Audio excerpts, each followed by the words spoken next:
Hmm. Good morning.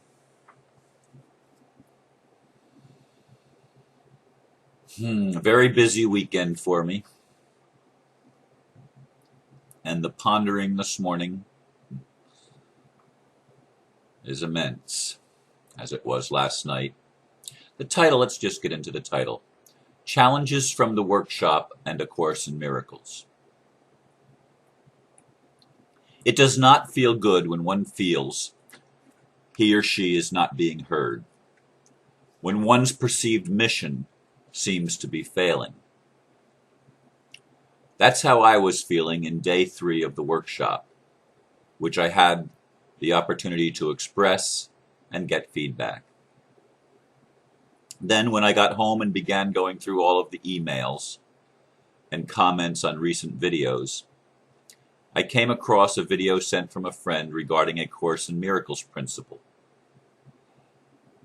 I need do nothing. I cannot change the illusion, only what is real. Not even my request for the healing chamber again has brought me the clarity I would like. Is my chosen mission real or imagined, since so many of my closest friends do not seem to get it?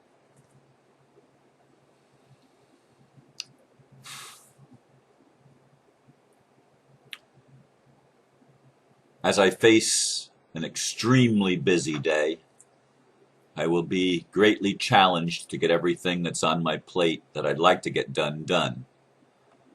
Since I did not get much of a head start at all on the community calendar, and Monday is always my busiest day of my volunteer work that I've been doing for more than a decade. Anyway, as I said in the blurb,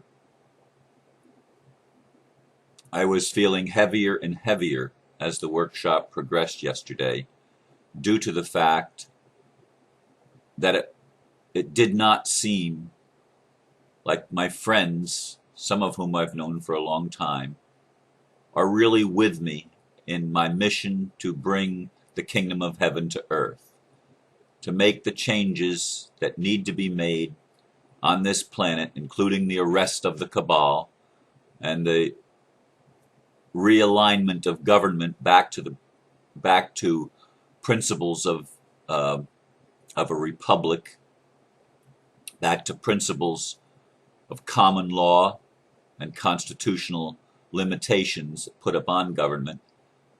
Most people in my world, including the workshop, in my spiritual community, shall we say, don't get that message. And it has appeared again and again, and I've probably mentioned it previously, that so many seem not only not to get it, but annoyed with me that it's so important to me and that it's something that I want to talk about, and it puts pressure on others when I talk about such things.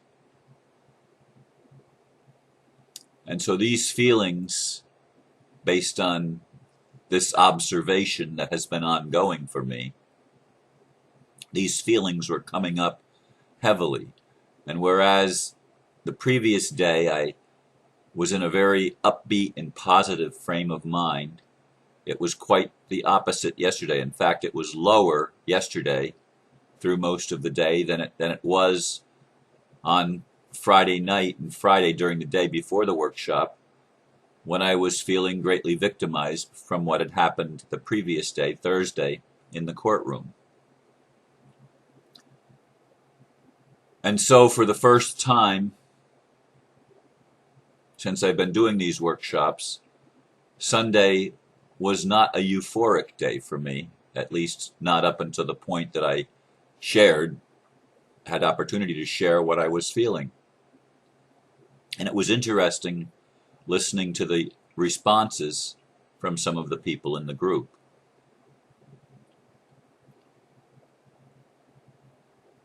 One person pointed out that I was like, and I can't remember the Greek Aristos is going to have to give me this one because I forget the name. He said the name, but some Greek, in Greek mythology, some character, I don't think it was Prometheus, it might have been, but in any case, some character was given all of this tremendous insight into the world around him, but one problem: nobody listened to him. Nobody listened to him. He was a prophet without honor, sort of like Jesus was at some point. And I have felt that time and again. Other people expressed anger and indignation at me for suggesting that no one else cared about making the changes that need to be made in the world, and informed me that there are other ways than my way to address some of the issues. There is a more quiet, laid back, secretive way of bringing healing to the government. It doesn't have to be so blatant and upfront, where you make yourself, as it was observed that I'm doing, making yourself a target for them, where they're going to want to come and blow you away. I believe it was put something like that by one of the people in the workshop. And others informed me that they're just not ready to hear what I have yet. There's too many other issues on their plate, and they're not ready to hear what I'm doing, because it's not their issue right now. And that one probably, well, that makes a lot of sense. I was going to say it probably makes the most sense, but it makes a lot of sense to me, because I realize that most people in the world are going to be caught up in what they're caught up in, the issues that they are facing. So when someone presents their mission, their vision, and it's not exactly aligning with where the other person is in their unfoldment, in their evolutionary process, they're not going to be able to pay attention, because that would only scatter them more. That makes absolutely perfect sense, and I get it. I get it. I understand. So that was my workshop experience in a nutshell. It was interesting that I said for the first time I would be leaving the workshop on a downbeat rather than an upbeat. But no sooner had I expressed all of these feelings than I did feel much better. Just having expressed them and receiving the feedback, I was in a better place than I thought I was going to be not long before these things had taken place. But then I got home, as I said in the blurb, and began wading through another few hundred emails, which seems to be what's been coming in during the workshop periods. A little bit less yesterday than the previous day, but still it was a little less than 300. This time it was over 300 on Saturday night when I got home, of new emails. But the one from my friend Sharon Friedman, by the way, interesting. I'm always drawn to Freeman or Friedman, because I'd like to be a freedman, and I'd like the whole world to be freed men and women. But in any case, she sent me the video from David Hoffmeister, A Course in Miracles, from Gold Coast, Australia in 2011. I need do nothing. And he makes the statement that how frustrating it is for the ego when the ego realizes it can do nothing to bring the kingdom of heaven to earth. The earth is an illusion, and you can't bring reality to the illusion. They just do not commingle. They don't fit together. Reality is reality, and illusion is illusion, and never the twain shall meet. It's impossible. And as I say it this morning, it sounds absolutely asinine and absurd, but there was actually one or two or other people, I think, that pointed out I needed to follow A Course in Miracles. Now, I've read A Course in Miracles, and to me, anything that negates the ego has no validity.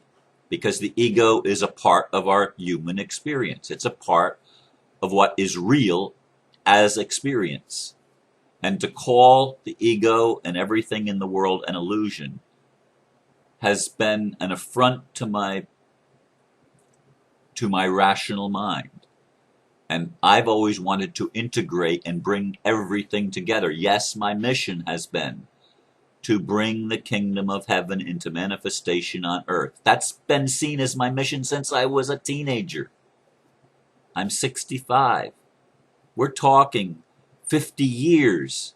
That has been my perceived mission. I've adjusted it over the course of my life, but I have felt called to manifest the kingdom of heaven on earth, whatever that meant to me in the evolutionary process of my growing understanding. But yesterday I was brought into the challenge, is that an insane mission? Is that an egoic mission? Or is it a real mission?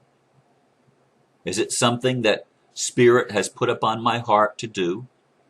Am I really making myself a target by standing up for human rights, my own and everybody else's?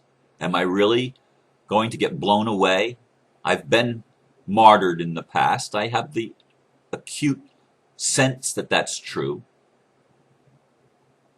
I've had that sense for a long time, even before I would label it as a past life.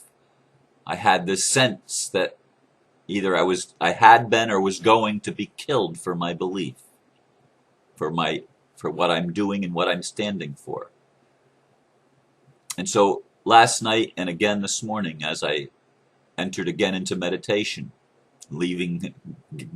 coming back to where I left off when I went to bed, and no, I didn't feel the euphoria of the healing chambers like I did on Saturday morning when I awakened. That was not my experience today. Doesn't mean that I didn't go to the healing chambers. It just means that I woke up in a different frame of mind, a different feeling space. And I pondered these things, and I was asking myself, am I deceiving myself? Have I created all of this thought and mission statement to bring the kingdom of heaven to earth? Is that just something that's not real, that's imagined?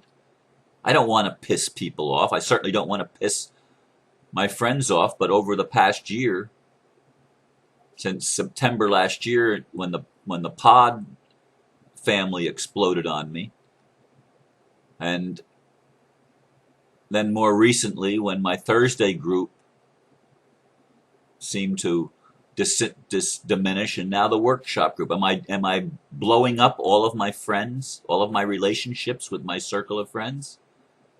I mean, that's certainly not what I would like to do. The human part of me wants and needs that connection with people, that close relationship where I feel like I'm part of a family that understands me. But my earthly family that I grew up in, my birth family, they certainly don't understand me. Only my brother of my living siblings even tolerates me. The others don't even tolerate me. They don't even make a pretense to communicate with me. They have no desire whatsoever. And I've watched over the course of my life, as when I really start sharing the things that are important and meaningful to me, how there seems to be a wall that goes up, that becomes impenetrable, and I seem to push people away by sharing the things that I'm sharing. And I want you to know that it hurts. I don't feel that feeling of hurt like I did yesterday when I was expressing it in the workshop, but it's still present. It's been present with me for a long time. My entire life, virtually, I have had the sense of being alone, of not being heard, not being seen, not being understood. I've had that sense. It's a strong sense. It's like a disease. It's a chronic experience for me. That's the word that I was looking for, chronic. Am I going to have to carry that my whole life? Now I'm recognizing, of course, the fact that I do have a lot of friends around the world, but it's not the tight-knit community that I'd like. I'm still alone as far as that intimate relationship goes. And I don't even think about that most of the time anymore. It used to be a prime thought. It's no longer so. I believe that she will come to me and we will be joined when the time is right. I don't know who she is. But I'm still pretty much alone, and I'm feeling pretty much alone, even with all of the support that I get from people around the world. When it comes to my physical environs, I feel pretty much like I stand alone. People aren't getting it, and the people that do get it in the Republic, for example, don't understand where I'm coming from spiritually, because they're still in the consciousness of separation, which I'm fully aware that we are all one, that even the dark side is part of me, is part of my shadow, the expression of my shadow and the collective shadow. I see those things that I feel most people in the Republic don't see, or at least I haven't communicated with them and communed with them on those thoughts and feelings. Anyway, I see that the time is over 16 minutes already, and so I do need to draw this to a close. And once again, I do thank you also for listening and for letting me share my heart with you. And I'm not asking anybody to fix me. I need to come to grips with these things myself. I need to find my own answers. Because to me, the mission of bringing the kingdom of heaven to earth is the only thing that matters. Nothing else is meaningful. And the Course in Miracles says that we can't do that. Anyway, these are things that I'm pondering as I look forward to an extremely busy day. Namaste. God bless you.